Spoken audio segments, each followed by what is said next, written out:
Republicans and Democratic lawmakers remain at a standstill as they are unable to pass any funding measures to reopen the government. Republican leaders are pushing to hold more votes on the measures today. The key issue is the renewal of health care subsidies related to the Affordable Care Act. Democratic lawmakers want them renewed. This was a non-starter for the Republicans led by the president. The vice president says the subsidies can be negotiated, but only if the government is funded. As a result, the shutdown, tens of thousands of federal workers have been furloughed, and that includes right here in North Alabama. And the longer the shutdown goes, the more effects will be felt across the country. So behind me here, this is Gate 9 at Redstone Arsenal. Gate 9 and the other gates, there are 45,000 jobs on the Arsenal. With several agencies furloughing employees who normally work on the Arsenal, operations are being adjusted, and News 19's Dallas Parker joins us with the latest on what's open and what's scaling back, Dallas. That's right. Virtually all federal employees in Huntsville could go without pay during this shutdown. We now know that most of those workers here in the Rocket City are all based on the Redstone Arsenal.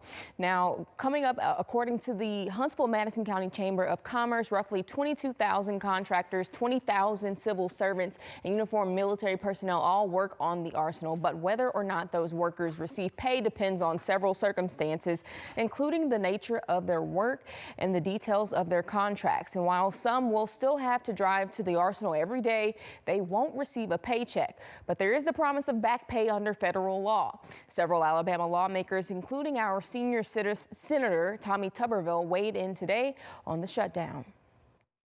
It's not going to stop anything. This is not going to last that long anyway.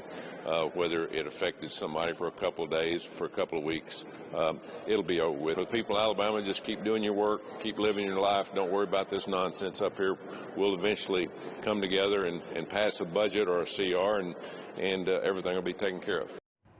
Now, News 19 reached out to the senator's office to ask about how many people here in North Alabama have been furloughed, specifically the workers on Redstone Arsenal, and what he wants the public and affected workers to know about this situation.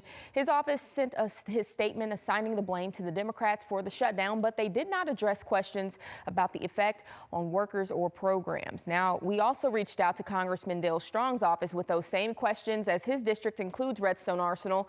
He also blamed the Democrats for the shutdown, but did not address our questions regarding workforce or program effects. It's been almost 7 years since the last government shutdown, which lasted for 35 days. So for people living paycheck to paycheck or without considerable savings, if the shutdown possibly lasts for weeks, that could cause some real financial trouble. Some local financial institutions like Redstone Federal Credit Union are offering assistance to help federal employees and contractors manage that disruption. That includes offering options like low interest relief loans, temporary payment deferrals, and access to financial counselors. Right now, there's no indication as to when this shutdown will end, and Redstone Arsenal officials say the duration of the shutdown will determine how quickly normal operations can resume. Now, of course, we will continue to track the latest developments and let you know how it could affect local families and services.